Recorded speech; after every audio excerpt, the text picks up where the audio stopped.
Hi guys, welcome to my channel Lush Gardener. I hope you guys are fine and are safe. In today's video, we are talking about an extremely easy to grow succulent called as Echeveria Badis. Now this is a beautiful succulent. If you are a beginner, if you're just starting off with succulents, I would urge you can definitely add this in your collection. It's a pretty easy, non-fussy to grow succulent, but you have to give the basic care requirements, which is the correct type of soil, the balanced watering schedule, and the good amount of sunlight. Now talking about the soil, it remains the same what we use for our other succulents. The soil has to be loose, porous, well draining, and should not be very organic. Now a lot of people tend to ask, is there any particular soil mix that you have to use? Now it completely depends upon you. That's the reason why I make my own soil mix. A lot of times you might not find the same ingredients. It's absolutely fine. As long as the soil is loose, porous, and well draining, that should work out really well. Talking about the dormancy, it tends to go dormant during the winters because it's an Echeveria genus. Tends to go into its growing period during the summers. So if you want to add any fertilizers, you can do it during the summers. Any liquid based fertilizers after diluting it. Do it either once a month or once in 2 months.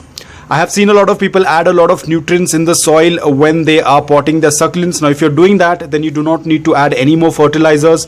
Remember guys, 1/4 of the fertilizers, like let's say that if you're going to use seaweed fertilizer, if you're going to use 1/4 dissolved in the water, let's say that 1/4 in 1 liter of water, if you're going to use it once a month during the growing period, you can do it once in a month or once in 2 months and you're good to go. You do not need to add any more fertilizers. The succulent will do absolutely well. But if you already have a lot of nutrients in your soil, then you do not need to add anything, because if there's going to be excess nutrients in the soil, that is going to make your succulent weaker. I know we all grow plants and we think that the more nutrients in the soil, the much better. The plant tends to grow healthy, but that's not the case with succulents because they belong to a different habitat wherein there is not much nutrients in the soil, and we need to follow the same thing in order to grow them healthy. Talking about dormancy, it tends to go dormant during the winters. The soil has to be loose, porous, and well draining. Watering, I would suggest only water when the soil is completely bone dry.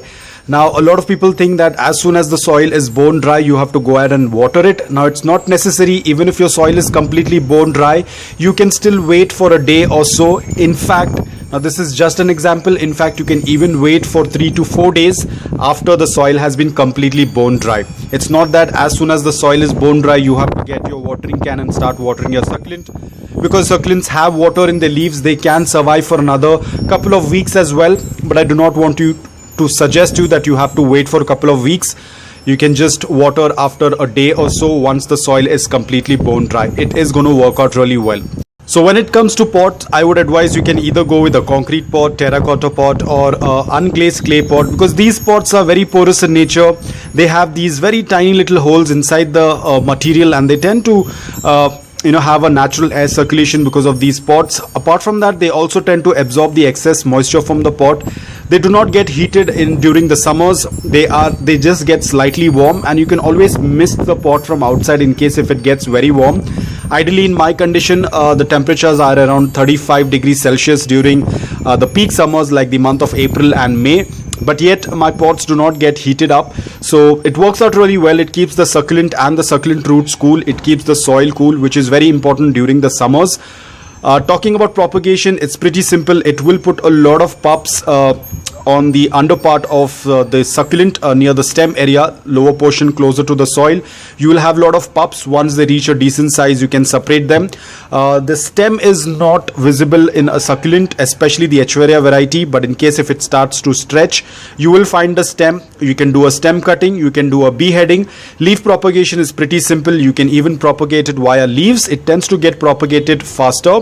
But if you have an option of separating the offsets or the pups, that is going to work out much easy compared to the leaf propagation. Leaf propagation is going to take a very long time, but it is still possible. Talking about pest attack, usually does not get affected with pest, but it's always better to be vigilant. Just check beneath the leaves. Right now you can see my succulent is very compact because it is getting a good amount of morning direct sunlight for 5 to 6 hours. If it doesn't get a lot of light, there will be a lot of gaps in between the leaves over here, and then this is where usually you'll tend to find the mealy bugs. Even in this case, it's very difficult to find the mealy bugs, so all you can do is just try and sprinkle some dry cinnamon powder on the surface of the soil, and that will tend to keep all the insects and bugs away, because cinnamon powder tends to repel ants and other insects. But again, you need to be a little bit more vigilant. You cannot completely depend upon cinnamon powder. It is just one of the precautions that you can go with, but other than that, you have to be very vigilant when it comes to succulents, especially when there are a lot of dry leaves. So always ensure that you do a proper grooming of your succulents. Try to get rid of all the dry leaves, and it should not be much of a problem. So guys, I hope that this video on Badis was helpful to you. If it was, please hit the like button. If you're new to my channel, please consider subscribing to it. Until then, take care, stay safe, and keep propagating.